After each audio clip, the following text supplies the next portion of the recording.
The hum of electricity, a constant companion for years, went silent. It was a sound so familiar, so ingrained in daily life, that its absence felt deafening. The city, once alive with the buzz of neon lights and the whir of machines, now lay in an eerie, unnatural stillness.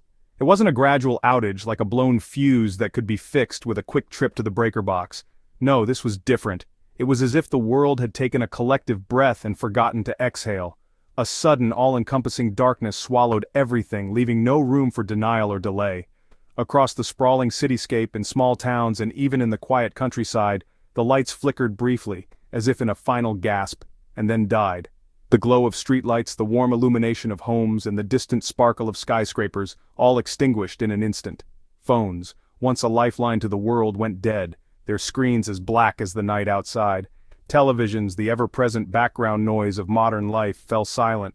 Radios, once a source of news and comfort, emitted nothing but static. The hum of refrigerators, the soft whir of ceiling fans, the beeping of microwaves, all gone. The digital world, the invisible web that connected billions, had vanished without a trace. Laptops sat abandoned on desks, their screens blank and lifeless. Smartphones, once extensions of ourselves, were now just cold, unresponsive slabs of glass and metal. Offices, once bustling with activity, were now silent tombs of powered-down computers and empty chairs.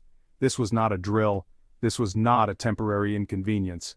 This was the collapse, a moment that had been whispered about in conspiracy theories and survivalist forums, now unfolding in real time. The fragility of the world's systems had been laid bare. For some, the preppers, this moment was not a surprise. They had seen the signs, read the warnings, and prepared for the worst. While others dismissed them as paranoid, they had quietly built their fortresses of self-reliance. Years of meticulous planning and preparation had culminated in this moment. Their shelves were stocked with canned goods and dried food. Their tools were sharpened, their plans rehearsed. They had water filters, solar panels, and backup generators. They were ready.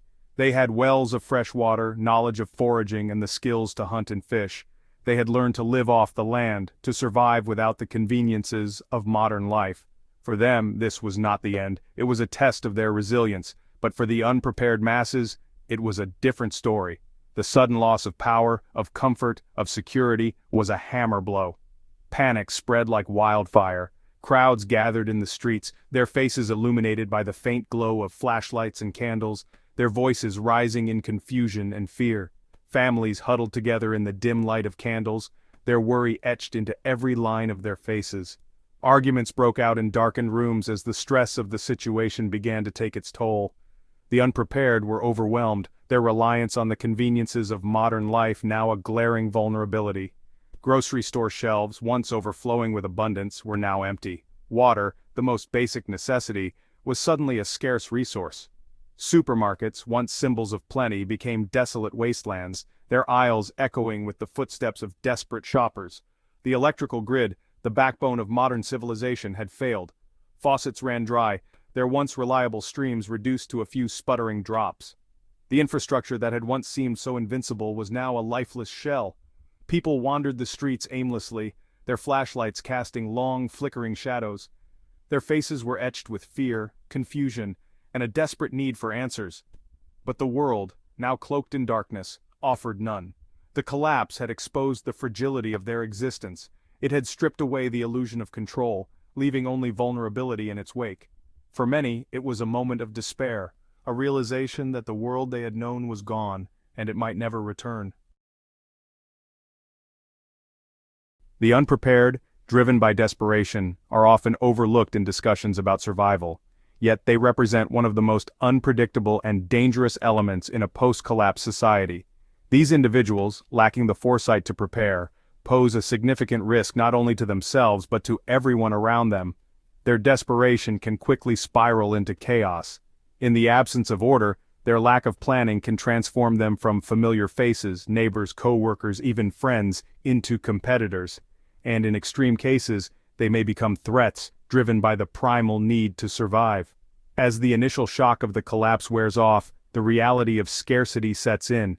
Empty shelves and dwindling resources will amplify their desperation, pushing them to take increasingly drastic measures. They will seek out the essentials, food, water, and shelter, with little regard for the consequences of their actions. For many, survival will become a matter of doing whatever it takes, even if it means crossing moral or legal boundaries. This desperation can manifest in various ways, from erratic behavior to outright aggression. The unprepared may act out of fear, confusion, or sheer panic. Some may resort to begging, hoping for the kindness of strangers or the generosity of those who planned ahead. They may plead for handouts, knocking on doors or gathering outside fortified homes, desperate for a lifeline. Others, however, may take a darker path. Driven by hunger, fear, and the instinct to protect their loved ones, they might turn to theft or even violence. In their desperation, they could target those who have what they lack: food, water, or secure shelter, leading to confrontations that could escalate into dangerous conflicts. For preppers, this creates a significant challenge. Their hard-earned supplies and carefully planned defenses could become the very reason they are targeted, jeopardizing their safety and security. This is not a situation to be taken lightly. The unprepared are not just a liability to themselves, they are a potential threat to everyone around them. Preppers, often seen as self-reliant and resourceful, are not immune to these dangers. They must remain vigilant, constantly assessing their surroundings and reinforcing their defenses. Awareness is key. Understanding the potential risks posed by the unprepared can make the difference between survival and disaster. By staying alert, planning ahead, and working together, preppers can navigate the challenges of a collapsed world. Their ability to identify and manage these threats will be crucial for their survival, ensuring that they remain one step ahead in an unpredictable and dangerous environment. Identifying the unprepared is not about judging character, it's about assessing risk. In survival situations, understanding the people around you can be just as important as understanding the environment. The unprepared can pose a danger, not necessarily because they mean harm, but because their desperation can lead to unpredictable actions.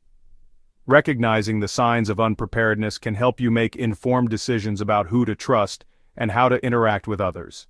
Certain signs and behaviors can serve as red flags, indicating a lack of preparedness and the potential for trouble. These signs are often subtle at first but can escalate quickly in high-stress situations. Paying attention to these behaviors can give you an edge in maintaining your safety and the safety of those around you. One of the most obvious signs is their physical appearance. People who are unprepared often neglect their clothing and footwear, which can be critical in survival scenarios. Worn-out shoes, torn clothing, or inappropriate attire for the environment are clear indicators that someone may not have planned ahead. Those who haven't prepared are likely to be disheveled, lacking proper clothing and gear for survival. This lack of preparation can make them more vulnerable to the elements, increasing their desperation and reliance on others for help. In extreme conditions, this can quickly become a life-or-death issue. Their demeanor can also be telling. People who are unprepared often exhibit signs of stress and uncertainty. They may appear nervous, unsure of their surroundings, or overly reliant on others for guidance. These behaviors can escalate as their situation becomes more dire. Desperation often manifests as anxiety, fear, and aggression. These emotions can lead to erratic behavior, making it difficult to predict their actions.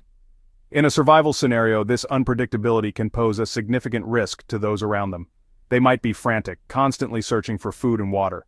This behavior is a clear sign of someone who has not adequately prepared for the situation. Their focus on immediate needs can make them less aware of the bigger picture, such as potential dangers or long-term survival strategies. Their desperation might make them pushy, demanding help and resources. This can create tension within a group and lead to conflicts that could have been avoided with better preparation. It's important to recognize these behaviors early to prevent escalation. Their lack of knowledge and skills is another indicator. Survival requires a certain level of competence, and those who lack basic skills can become a liability. Struggling with tasks like setting up shelter or starting a fire can be a clear sign of inexperience. They may seem clueless about basic survival techniques, such as starting a fire, finding clean water, or identifying edible plants. This lack of knowledge not only puts them at risk, but can also endanger those who choose to help them. Pay attention to their conversations. What people talk about can reveal a lot about their state of mind and level of preparedness. Listening carefully can provide valuable insights into their priorities and concerns. They might constantly talk about their hunger, thirst, or lack of shelter. These topics often dominate the thoughts of those who are unprepared, as their immediate needs overshadow everything else.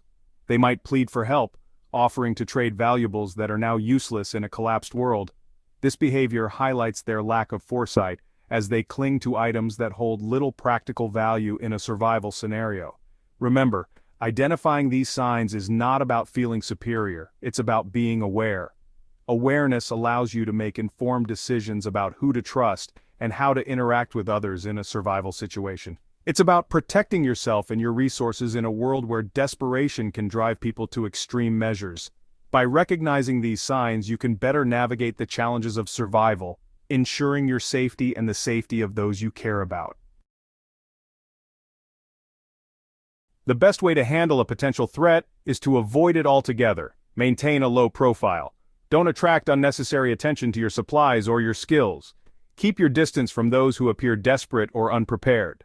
Avoid large gatherings where desperation can easily escalate into chaos. However, complete isolation is not always possible or desirable. There will be times when encounters with the unprepared are unavoidable. In such situations, negotiation can be a valuable tool.